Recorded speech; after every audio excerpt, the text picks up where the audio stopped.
여러분은 지구에서 이륙하여 달 근처의 우주선을 착륙시킵니다. 이제 고향 행성에서 거의 38만 킬로미터 떨어져 있어요. 그건 미국을 거의 100번 가로지를 수 있는 거리입니다. 이제 여러분은 우주선의 로보팔을 이용해서 거대한 망치와 끌을 꺼냅니다. 끌을 지구의 북극에 놓고 망치로 내려칩니다. 지구가 달걀처럼 갈라졌어요. 이제 보이네요. 또 다른 행성이에요. 이것은 테이아입니다. 마치 달걀 속의 노른자처럼 우리 지구 안에 숨어 있어요. 어떻게 이것이 여기에 있게 되었는지를 알아보려면 45억 년 전으로 거슬러 올라가야 합니다. 이 아름다운 성우는 곧 우리의 태양계가 될 거예요. 색색의 먼지와 다양한 우주잔해가 서서히 공동의 중심 쪽으로 다가오고 있습니다. 곧 이 조각난 파편의 퍼즐은 너무 무겁고 밀도가 높아집니다. 거대한 덩어리 내부의 온도가 상승하고 있어요. 곧 기온이 너무 높아져서 핵 연쇄 반응을 유발합니다. 잠시 후 쾅! 폭발이 너무나 강력해서 충격파가 어두운 우주 공간으로 멀리 퍼져나갑니다.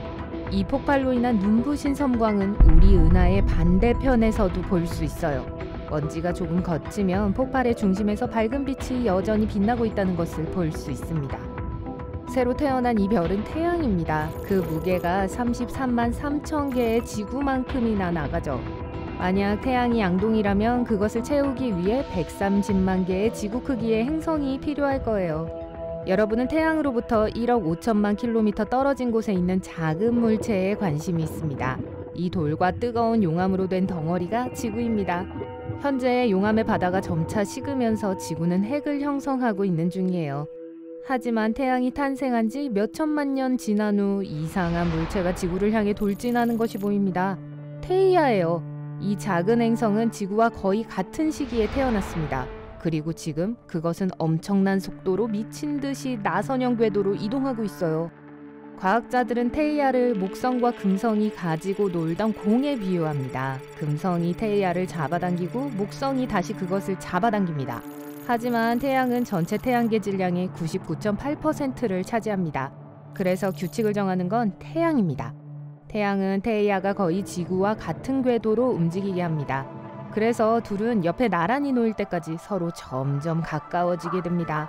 테이아는 화성 크기이고 뉴욕에서 포르투갈에 이르는 대서양만큼 넓습니다. 충돌을 피할 수 없어요. 테이아는 거의 시속 14,500km의 속도로 지구를 향해 여행하고 있습니다. 음속보다 11배나 빠른 속도예요. 만약 더 작은 행성이 특정한 각도에서 지구와 충돌한다면 지구뿐만 아니라 테이아도 산산조각이 날 거예요. 이 충돌은 밝은 날에도 다른 행성에서 볼 수 있을 정도의 거대한 폭발을 일으킬 겁니다. 불타는 먼지와 잔해 말고는 아무것도 남지 않을 거예요. 비록 테이아가 지구를 살짝 스치기만 하더라도 지구에서 호주만한 크기의 덩어리가 떨어져 나올 거예요. 하지만 테이아와의 충돌은 완벽한 45도 각도로 발생합니다. 엄청난 속도로 지구를 강타합니다. 폭발은 말 그대로 엄청난 양의 암석을 증발시킵니다. 그리고 충격파는 남은 잔해를 지구의 궤도로 보냅니다. 거대한 분화구가 충돌 지점에 형성되고 곧 끓는 용암으로 채워집니다.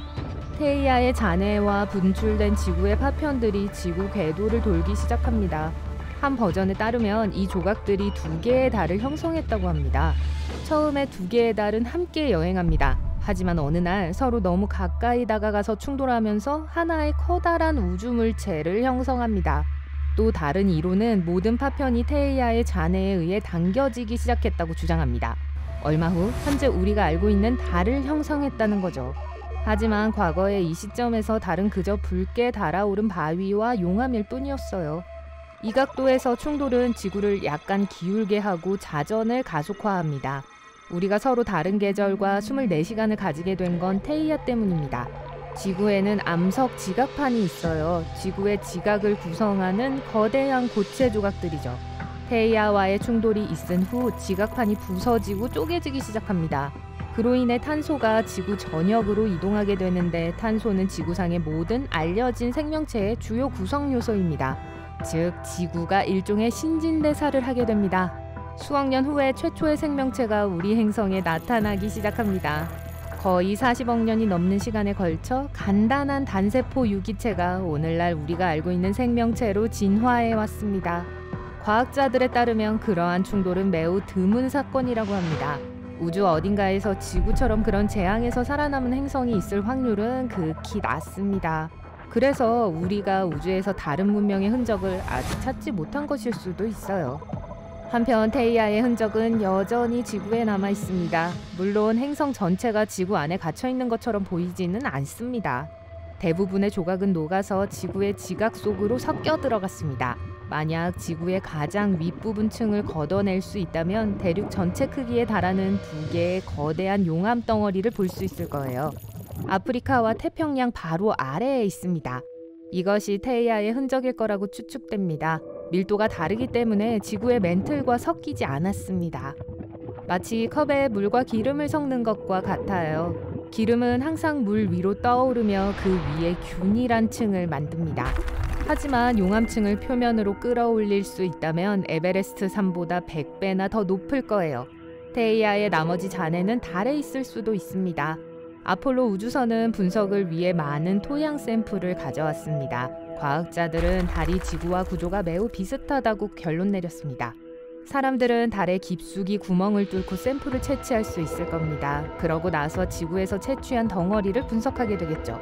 만약 그 구조가 일치한다면 그것은 테이아가 45억 년 전에 지구를 강타했다는 확실한 증거가 될 겁니다. 그렇게 해서 달이 생기게 된 거예요. 하지만 현재 테이아는 다소 신비로운 상태로 남아 있습니다. 과학자들은 아직도 이 행성이 실제로 존재했는지 여부를 확신하지 못하고 있습니다. 이 모든 아이디어는 달의 창조 모델에 완벽하게 들어맞습니다. 하지만 사실 이 놀라운 충돌은 전혀 일어나지 않았는지도 몰라요.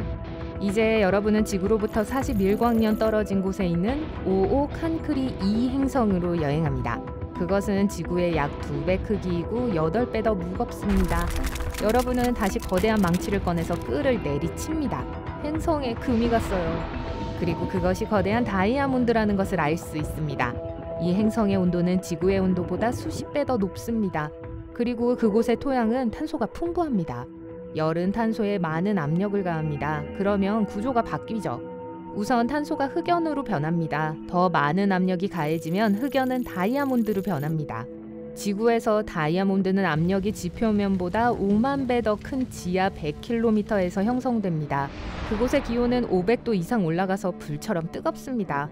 다이아몬드는 화산 폭발로 표면 가까이로 분출됩니다. 여전히 사람들은 이 아름다운 보석을 찾기 위해 450m 깊이의 광산을 파야 합니다. 골든 주빌리 다이아몬드는 지구상에서 연마된 다이아몬드 중에서 가장 큰 다이아몬드입니다. 그것은 초콜릿바 정도의 무게가 나가고 햄스터 크기입니다. 그 가격은 120억 원에 달합니다. 이제 행성 전체 크기만한 다이아몬드를 상상해보세요. 여러분은 태양계로 돌아가기로 합니다. 목적지는 목성의 위성 유로파입니다. 시애틀과 휴스턴 사이의 거리만큼 넓어요. 그리고 질량은 지구의 1% 미만입니다. 표면은 얼음 지각에 둘러싸여 있습니다. 두께는 약 30km입니다. 하지만 만약 거대한 망치로 이 지각을 쪼개보면 어떨까요? 우와, 유로파는 완전히 물로 덮여 있어요. 이곳은 지구의 북극보다 3배나 더 춥습니다. 물은 거의 즉시 얼음으로 변합니다. 하지만 수면 아래 바다는 여전히 액체 상태입니다. 유로파는 달이 지구와 함께 움직이는 것처럼 중력적으로 목성과 상호작용합니다. 이것은 조력을 발생시키고 유로파의 핵을 가열합니다. 핵은 주변의 얼음을 녹이고 그 결과는 지구의 모든 바다를 합친 것보다 2배에서 3배나 더 큰 거대한 바다의 탄생입니다. 과학자들은 물이 생명의 기초라고 믿습니다. 그것은 유로파에 생명체가 존재할 수 있다는 의미일 수도 있어요. 우리 바다의 밑바닥처럼 온천이 있을 수도 있습니다. 그곳의 물은 아마도 훨씬 더 따뜻할 거예요. 그리고 비록 그곳의 압력과 온도가 극단적이라고 하더라도 단순한 형태의 박테리아가 살고 있을 수 있습니다. 유로파는 지구와 거의 같은 나이입니다. 이것은 살아있는 유기체가 나타나고 진화하기 위한 충분한 시간이 있었다는 것을 의미하죠. 누가 알겠어요. 어쩌면 어떤 선진 문명이 이미 이 얼음 덩어리 아래에서 꽃을 피우고 있는지도 몰라요. 그들은 대도시를 건설하고 지금 우주 정복을 꿈꾸고 있을지도 모릅니다. 하지만 지금 우리가 할 수 있는 유일한 건 유로파에게 탐사선을 보내 그곳에서 생명이 살 수 있는지를 알아내는 것입니다.